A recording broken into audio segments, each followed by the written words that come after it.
1521년 독일의 작은 도시였던 보름스라는 곳에 많은 유럽의 권력자들이 모이기 시작합니다.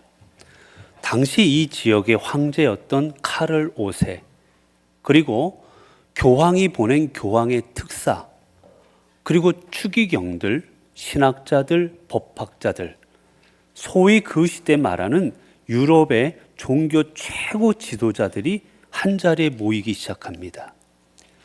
왜 이 작은 도시에 그 수많은 지도자들이 모였을까? 이유는 바로 마틴 루터의 입을 막고자 함이었습니다.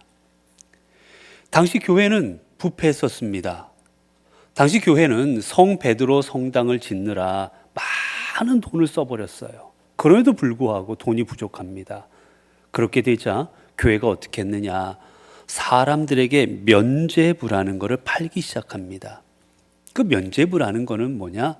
그 면죄부라는 거를 돈을 주고 사면 우리의 아버지, 우리의 어머니, 내 아내, 내 자녀들, 혹이라도 먼저 죽은 가족이 있다면 그 가족들의 이름으로 면죄부를 사면 그 가족들이 연옥에서 고통당하지 않고 하늘로, 천국으로 올라갈 수 있다라는 그런 게 바로 면죄부입니다. 오늘날 우리가 보면 말도 안 되는 것이지만 당시 교회는 그것을 많은 사람들에게 팔았고, 그리고 그것을 통해 재정을 얻어서 교회를 짓고 있었습니다. 그리고 그 당시 성직, 신부라든지 이 성직들이 매매가 됩니다. 돈을 주면 살 수 있었어요. 교회가 얼마나 타락했는지 모릅니다. 이 수많은 타락 속에서 마틴 루터는 이 교회가 무너져가는 교회가 새롭게 되어야 됨을 그는 요구합니다. 돈으로 구원받는 것도 아니고 행함으로 구원받는 것도 아니고 우리의 구원은 오직 믿음으로만 가능하다. 하나님의 믿는 믿음으로만 구원받을 수 있고, 우리의 신앙에 있어서 가장 중요한 것은 다른 게 아니라 말씀이다. 그러니 말씀으로 돌아가고, 그리고 우리의 잘못을 회개하자. 이게 바로 마틴 루터가 요구했던 겁니다. 그런데 로마 교회 지도자들은 이 루터의 말을 들으려 하지를 않았습니다. 옳은 말이지만, 맞는 말이지만 그들은 들으려 하지 않습니다. 도리어 이 회의를 통해서 공식적으로 말합니다. 더 이상은 이것에 대해서 말하지 말아라. 그리고 지금까지 저술했던 모든 책을 불태워 버려라. 그리고 지금까지 루터가 한 모든 것들 잘못했다고 이곳에서 인정해라.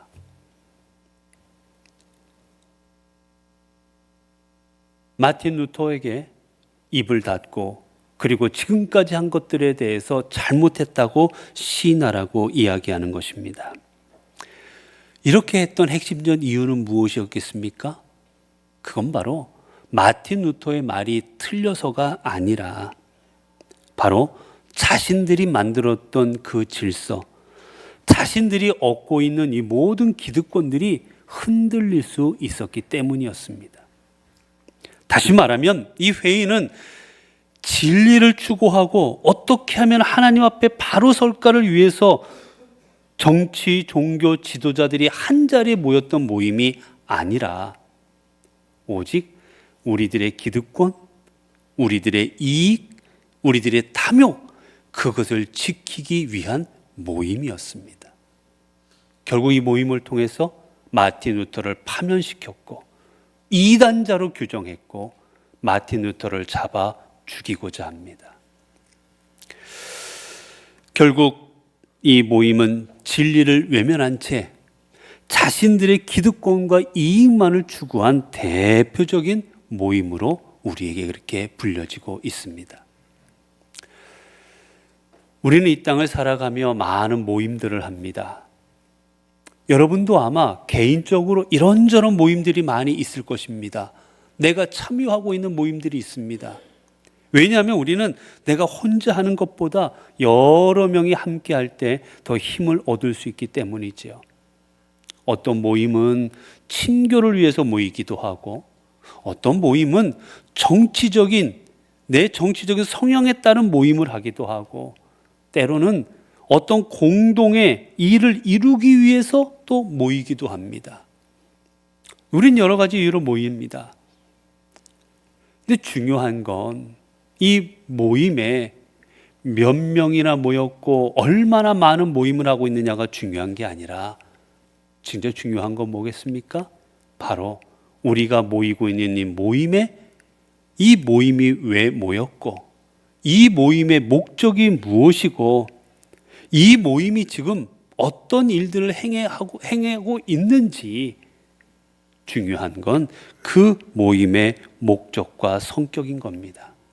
사람들은 모임을 한다 그러면 주로 묻는 게 뭡니까? 몇 명인지에 관심 갖습니다.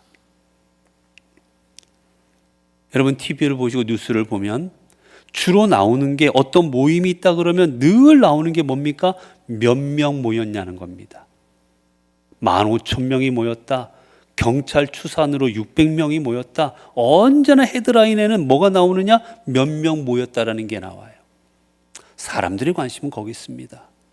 그러나 중요한 건 몇 명이 모였느냐가 아니라 왜 모였느냐는 겁니다. 모여서 무엇을 하고 있냐라는 거예요. 성경에도 보면 다양한 모임들이 나옵니다. 성경에 보면 먼저 나오는 모임 중에 하나가 뭐냐? 고라 자손들의 모임이었어요. 이 고라와 다단과 아비람이라는 지도자들은 사람들을 모았습니다. 약 250명가량의 사람들을 모아서 뭐 한 줄 아십니까? 모세를 대적했습니다. 이 모세, 아론, 왜 너희들이 모든 것들을 다 가지고 쥐락펴락하느냐? 모세가 제사장도 임명하고 자기 형제인 아론에게 제사장직을 주고 너희 형제끼리 다 하느냐고 비방하기 시작합니다. 모세, 너만 왜 지도자냐고 모세를 비방하고 결국 모세를 죽이려고까지 합니다.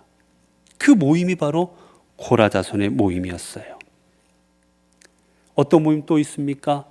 스데반이 복음을 전할 때 그 주변에 사람들이 모여들기 시작합니다. 그런데 그 사람들이 어떤 사람들이었느냐? 스데반을 죽이고자 하는 사람들이었습니다.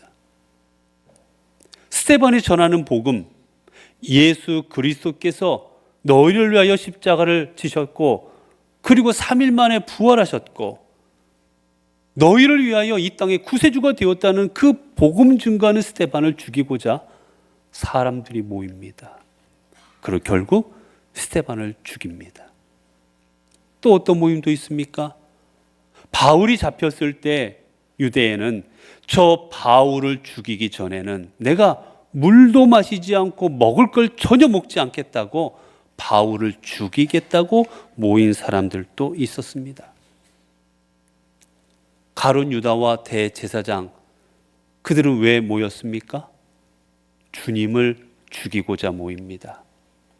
언제 주님을 잡고 언제 주님을 잡아서 죽일 수 있을까 모이기 위하여 모였던 겁니다.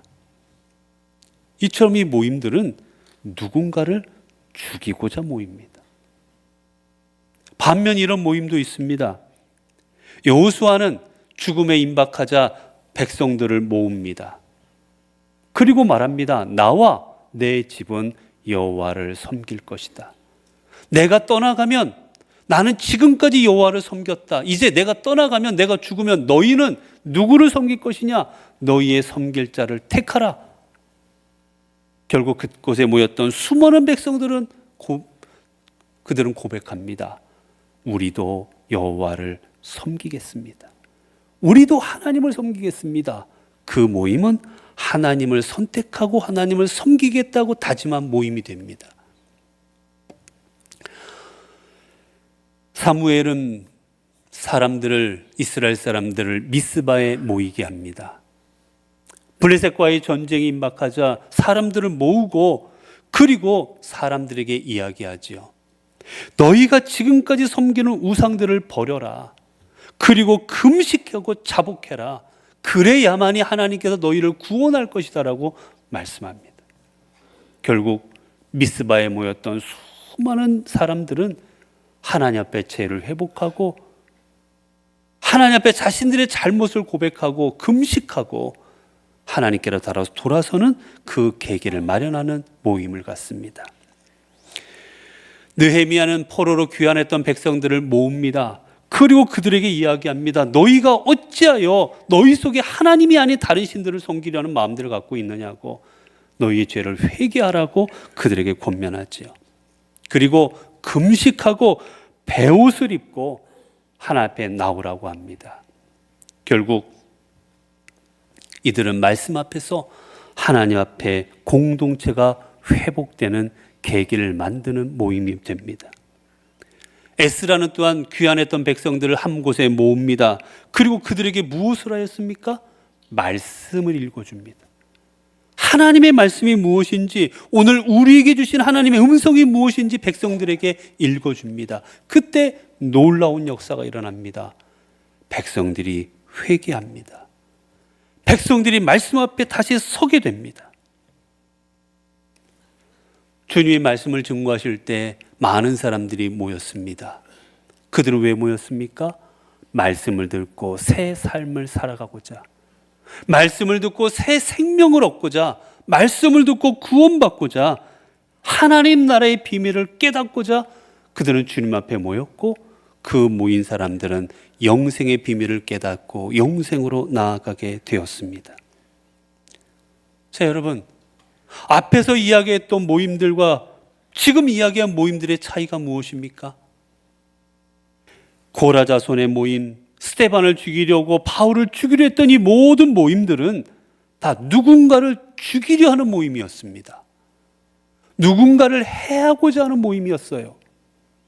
반면 여호수아 미스바에 모이고, 그리고 느헤미야가 모이게 하고 에스라가 모이게 했던 이 모임들, 이 모든 모임들은 누군가를 살리는 모임이었습니다. 누군가에게 생명을 주는 모임이었습니다.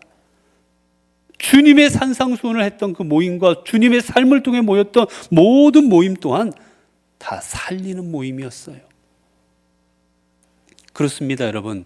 우리는 삶을 살아가서 모임을 하다 보면 어떻습니까? 때로는 누군가를 죽이는 모임을 하기도 합니다. 누군가의 삶을 무너뜨리는 모임을 하기도 합니다. 누군가의 인격을 모욕하는 모임을 하기도 합니다.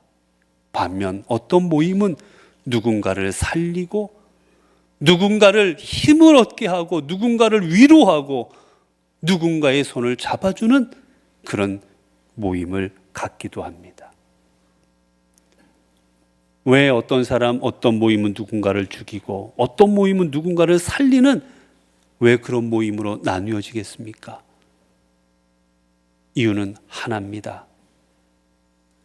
누군가를 죽이고 해하는 모임에는 하나님이 없습니다. 내가 있는 겁니다. 반면 누군가를 살리는 모임에는 누가 있습니까? 하나님이 계십니다. 그 모임의 중심은 하나님이신 거예요. 하나님이 계실 때는 사람들을 살리는 모임이 되지만, 하나님이 없는 모임은 결국 사람을 죽이는 모임을 하게 되는 겁니다. 사랑하는 성도 여러분, 여러분은 지금 어떤 모임을 갖고 계십니까? 여러분의 삶을 통해 어떤 모임들을 이루고 계십니까? 누구를 살리는 모임을 이루고 계십니까? 아니면 누군가를 해하고 죽이는 모임을 하고 계십니까? 오늘 본문이 이렇게 시작되고 있습니다. 그들이 다 예수를 끌고 대제사장에게로 가니 대제사장들과 장로들과 서기관들이 다 모이더라. 여러분, 지금 모임은 누가 모였습니까? 대제사장. 이스라엘의 최고 종교 지도자입니다. 영적 리더입니다. 그리고 서기관들, 이들 또한 백성들을 율법으로 가르치는 민족의 영적 지도자들이었습니다. 그리고 장로들, 이 장로들은 그 각 지파와 각 사람들이 살아가는 그 모든 모임들의 지도자들이었습니다. 다시 말하면 이 모임은 이스라엘의 최고 지도자들이 모인 모임입니다.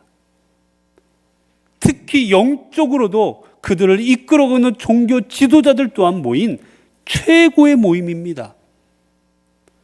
그러니 이 모임은 얼마나 거룩하고 이 모임은 얼마나 진리를 추구하고 얼마나 사람을 살리는 모임이 되어야 되겠습니까? 그런데 이 모임에서 추구한 것이 무엇입니까? 예수를 죽이고자 합니다. 이 모임은 겉으로는 아름답고 권위 있고 그리고 사람들 앞에 존경받는 그런 회의였지만 실질로는 이 모임은 어두움의 모임이었던 겁니다. 왜냐하면 누군가를 죽이고자 하는 모임이었기 때문입니다. 진리를 짓밟고자 하는 모임이었기 때문이었습니다. 여러분, 그렇게 우리는 이 땅을 살아가면서 늘 질문해야 합니다. 내가 몸담고 있는 나의 모임들, 아니면 내가 살아가고 있는 내 삶은 지금 어떠한 성격을 띠고 있는 것일까? 우리가 왜 모여 있는가? 우리가 추구하는 게 무엇인가? 이 모임을 하나님께서 기뻐하고 계실까? 여러분, 오늘 이 모임이 겉으로 보면은 최고 존경받는 모임이었지만 얼마나 불법적이었는지 아십니까? 여러분, 원래 사내들인 이 회의는 낮에만 열릴 수 있습니다. 그런데 이들은 이 모임을 밤중에 엽니다. 그리고 이들을 증인들을 불렀는데 증인들의 말이 앞뒤가 맞지 않습니다. 그리고 결정적으로 이들은 진리를 은폐하고자 한 모임입니다.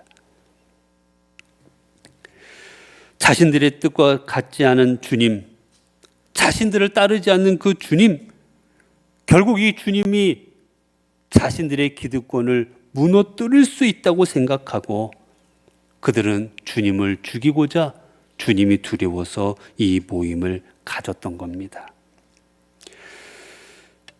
겉으로는 종교적 언어로 포장되어 있고 거룩한 척했지만 하나님을 섬기는 것처럼, 나라를 위한 것처럼, 하나님을 위한 것처럼 했지만 하나님 없는 자신들의 욕망에 사로잡힌 이들은 모임을 하고 말았습니다. 그랬기에 이 모임은 결국 이 땅의 메시아로 오신, 이 땅의 진리이신 예수 그리스도를 죽이는 그런 불법적이고 그리고 추악한 결론을 내리는 모임으로 전락해버리고 만 것입니다.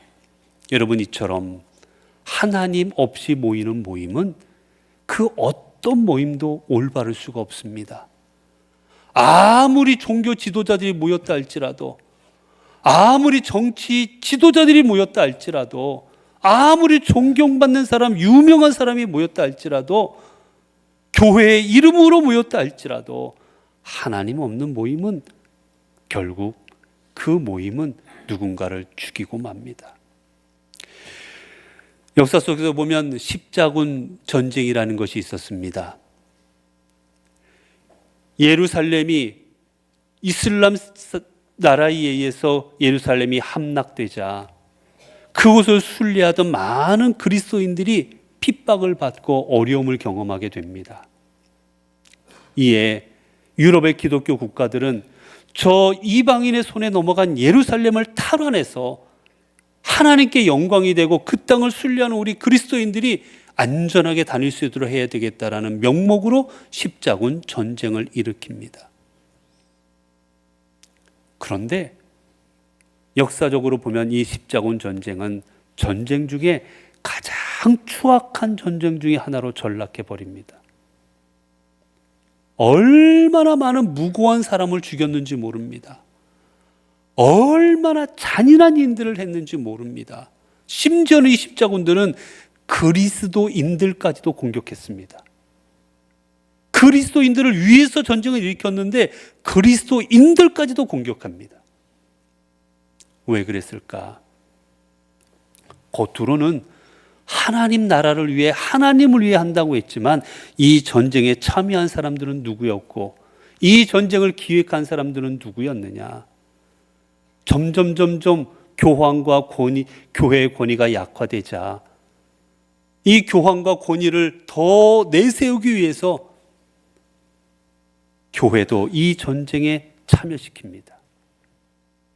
그리고 수많은 사람들이 더 이상은 유럽에서 차지할 땅이 없고 더 이상은 돈을 벌 그런 특별한 방책이, 특별한 방법이 보이지 않자 저 미지의 땅인 저 예루살렘을 향하는 그 길에서 다른 나라들의 땅을 차지하고, 그리고 그 성을 빼앗을 때 그들이 갖고 있던 금은보화를 뺏으려고, 쉽게 말하면 돈을 벌려고 하는 사람들이 이 전쟁에 참여합니다. 그렇게 되자 겉으로는 거룩한 전쟁인 것 같았지만 속은 추악한 전쟁이 되고 말았습니다.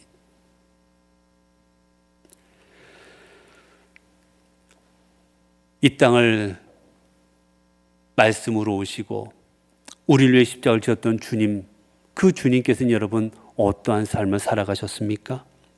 언제나 주님은 우리를 살리는 삶을 살아가셨습니다. 자신을 둘러싼 군중들, 그들에게 복음을 전하여 그들을 살리십니다. 자신에게 나아오는 수많은 사람들을 주님은 살리십니다. 돈밖에 모르고 살아갔던 그 삭개오의 인생, 그 삭개오의 인생을 주님은 말씀으로 다시 세워주십니다.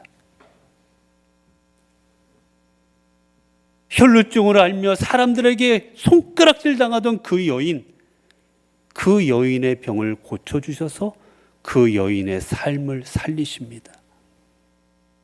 사람들 앞에 손가락질 당하던 문둥 병자들, 그들을 고치시고 그래서 그들의 삶을 새롭게 하시고 살리십니다. 저 거라사에서 군대 귀신 들려서 사람들에게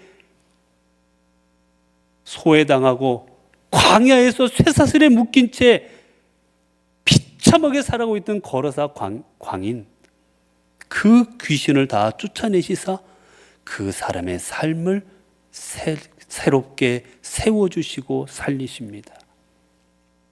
여러분, 주님의 삶은 이 땅에 오신 순간부터 그리고 돌아가시면서 십자가에 돌아가시는 그 순간까지 주님의 삶은 누군가를 살리는 삶이셨습니다.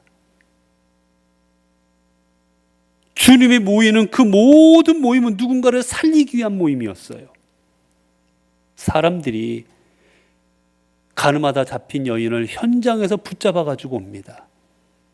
율법에 의하면 그 여인은 죽을 수밖에 없습니다. 광기 어린 분노에 찬 이 사람들은 돌을 들고 이 여인을 때려 죽여야 되겠습니다라고 모임을 만들었습니다. 그리고 주님께 옵니다. 그런데 주님은 그들에게 뭐라 말씀하십니까?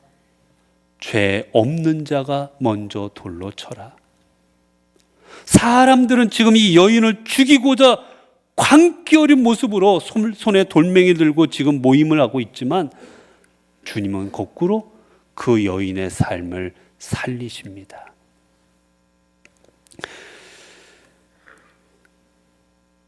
우리 주님의 삶에는 하나님이 중심에 계셨기 때문이었습니다.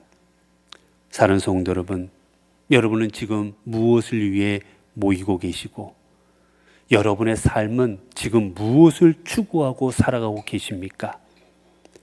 여러분이 지키고자 하는 게 진리이십니까? 복음이십니까? 하나님이시요 예수 그리스도이십니까? 아니면 여러분의 기득권이요 여러분의 이익이십니까? 우리의 삶에, 우리의 모든 모임의 중심에 하나님이 계십니까? 아니면 내가 있습니까? 우리의 삶에 하나님이 계시지 않다면, 내가 모이고 있는 나의 모임 중에 하나님이 함께하지 않으신다면 우리는 주님을 죽이고자 했던 이 대제사장들과 서기관들과 장로들과 다를 바가 하나도 없을 것입니다. 주님 우리에게 말씀하십니다. 두세 사람이 모인 곳에 나도 그들 중에 있느니라. 우리가 주님의 이름으로 모이면 주님은 우리와 함께 하십니다. 그리고 그 주님이 함께 하실 때 우리의 삶은, 우리의 모임은 누군가를 죽이는 모임이 아니라 누군가를 살리는 모임이 되어질 것입니다. 이제 우리의 삶을 통해, 우리의 모임을 통해 누군가에게 힘이 되고, 누군가에게 위로가 되고, 누군가에게 생명이 되어주는 우리의 삶과 모임이 되어야겠습니다. 그리할 때 우리의 삶의 자리는 더 이상 죽음의 냄새와 악취가 가득 찬 자리가 아니라 주님의 향기로 가득 찬, 주님의 생명으로 가득 찬 은혜의 자리가 되어질 것이기 때문입니다. 기도하겠습니다. 은혜로우신 하나님, 오늘도 말씀을 통해 저희들의 삶을 돌아보게 하여 주시니 감사합니다. 주님은 이 땅에 오셔서 우리에게 생명이 되어 주셨고 위로와 힘이 되어 주셨건만, 우리에게 영생이 되어 주셨건만 저희들은 다른 사람들에게 그렇지를 못했습니다. 도리어 악담해서 그 사람을 무너뜨리기도 했고, 때로는 그 사람을 해하고자 모여 힘을 과시하기도 했고, 누군가를 무너뜨리기 위하여 우리의 마음들을 모으기도 했습니다. 이제는 우리가 주님처럼 생명을 나누고 은혜를 나누고 복음을 나누는 삶과 모임되게 하옵소서.